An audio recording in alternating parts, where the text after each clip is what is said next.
एक बार बोल दीजिए शिव गुरु महाराज की जय। आइए अनंत भक्ति चैनल में आप सभी भक्तजनों का एक बार फिर से स्वागत है। आज मैं आप लोगों को दसम स्कंद का पूर्वार्ध का 24वां अध्याय सुनाती हूँ, जिसमें इंद्र यज्ञ, विध्वंस और गोवर्धन पूजा है। श्री सुखदेव जी बोले, हे राजा परीक्षित, एक दिन यशोदा ने नंद जी से तथा और सब गोपों को बुलाकर कहा कि आप सब लोग तो दीपावली की धूमधाम में लगे हैं और इंद्र की पूजा जो हमारे कुल की एक परंपरागत प्रथा है उसका ध्यान ही नहीं है, जिसकी कृपा से हमारे घरों में दूध दही की नदियां बहती है, मथानियों का मेघ गर्जन सा शब्द होता रहता है। उसकी कृपा से आज 2 पुत्र भी हमें प्राप्त हैं। नंद जी ने कहा, तुमने अच्छा स्मरण दिलाया, अन्यथा हम तो भूल ही गए थे।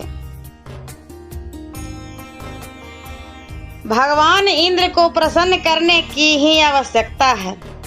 अन्य गोपों ने भी प्रसन्न होकर नंद जी का समर्थन करते हुए बड़ा उत्साह व्यक्त किया।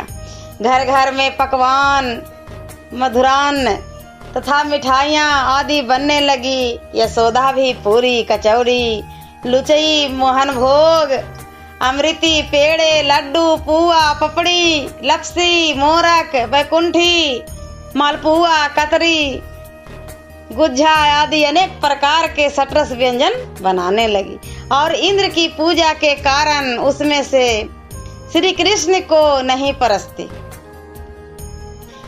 इसके लिए उनके मन में शंका होती रही। इन्हें इसका तो ध्यान ही न था कि सब देवों के देव ये श्री हरि रूप श्री कृष्ण भगवान यहाँ बैठे हैं।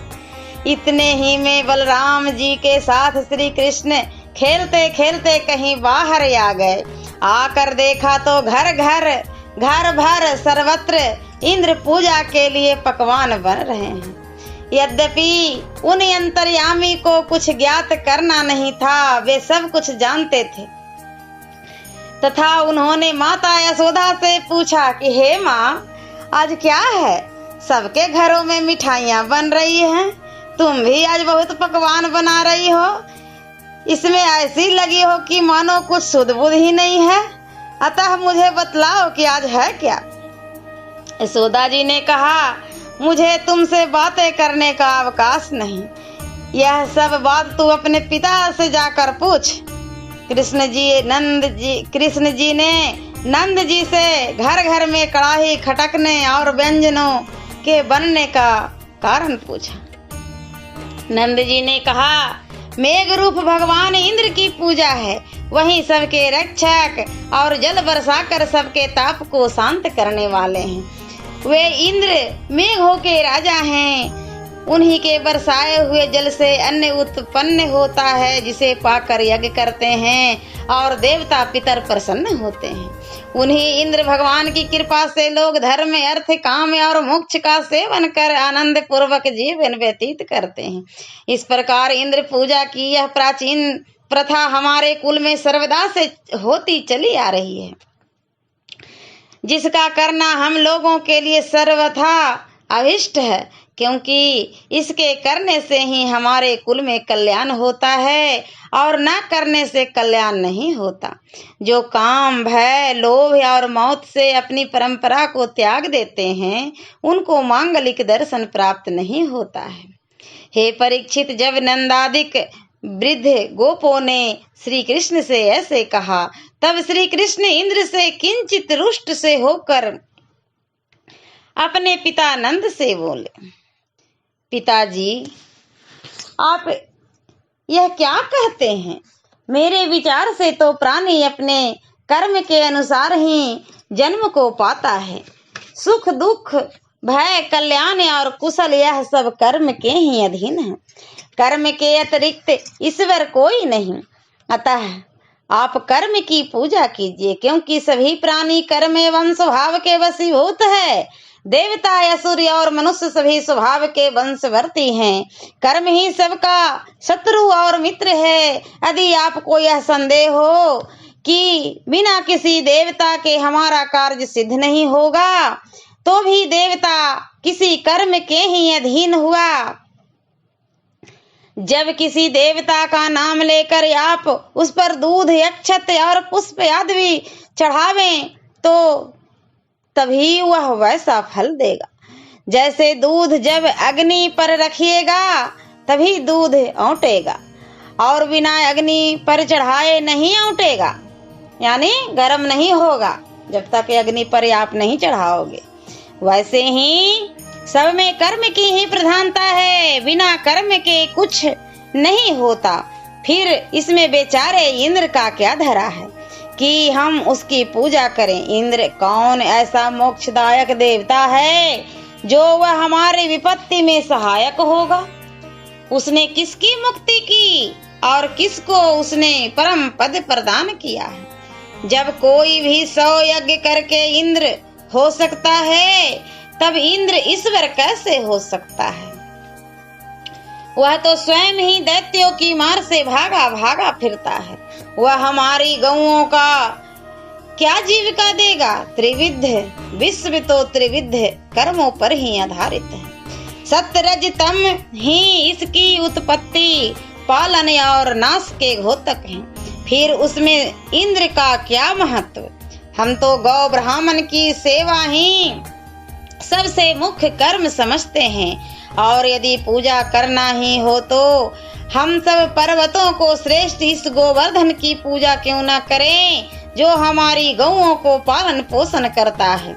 आप उसी का यज्ञ आरंभ कीजिए, और जो कुछ सामग्री इंद्र के लिए प्रस्तुत की गई है वह सब ले चलकर गोवर्धन पर चढ़ाइए। मुझे तो यही अच्छा लगता है।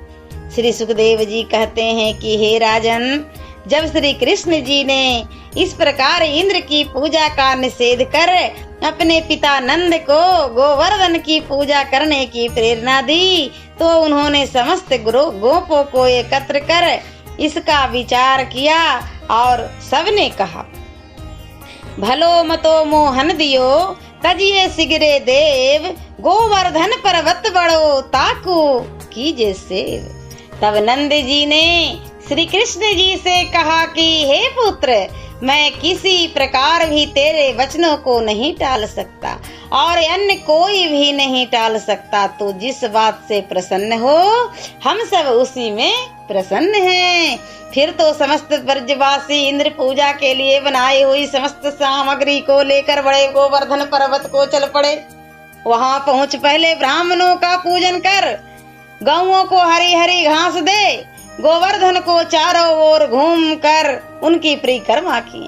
फिर जगह जगह पाटंबर बिछा, उस पर ब्राह्मणों से पूजा करा, वेद विधि से पंचामृत ले, अगर चंदन कपूर केसर कस्तूरी जल में मिला, पर्वत राज गोवर्धन पर चढ़ाया, और विविध पुष्पों का हार बना पर्वत राज का अर्पण किया।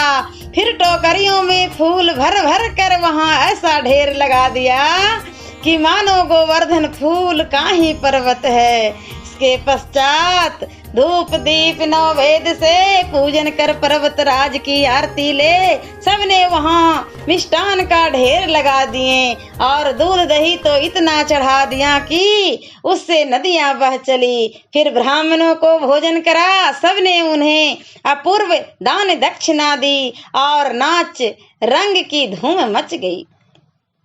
ब्रज गोपियों ने बहुत से गीत गाए, और सबने मिलकर पर्वत राज की परिक्रमा की। इस समय ब्रजवासियों को विश्वास दिलाने के लिए श्री कृष्ण जी ने एक और ही कौतुक किया। उन्होंने अपना विराट रूप धारण कर सबको दर्शन दे दिया।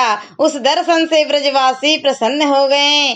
कृष्ण जी ने कहा कि जो कुछ लाए हो मुझे दो। गोप गोपियों ने अपना सब पकवान और मिठाई श्री कृष्ण जी के आगे रख उनका भोग लगाया।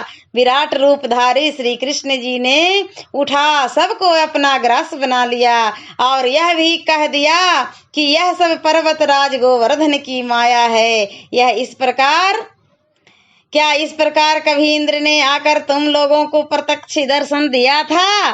गोपों ने कहा, नहीं, कभी नहीं। जब लोगों ने ऐसा कहा तब श्री कृष्ण जी ने सबसे कहकर गोवर्धन पर्वत को नमस्कार कराया। पश्चात गोवर्धन की जय जयकार करते हुए श्री कृष्ण ने सबने अपना अटल विश्वास प्रदर्शित कर कहा कि ये कृष्ण निश्चय ही कोई अवतार है। पश्चात ललिता और राधा ने अपनी सखियों से श्री कृष्ण जी के संबंध में अनेक बातें की और लोग एक रात गोवर्धन के निकट रह अपने घर आए। ओम नमो भगवते वासुदेवाय नमः। और दसम स्कंध का पूर्वार्ध का 25वां अध्याय मैं अगले वीडियो में सुनाती हूँ।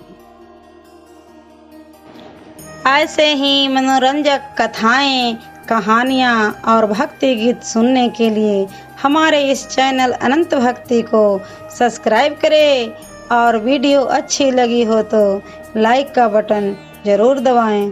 धन्यवाद।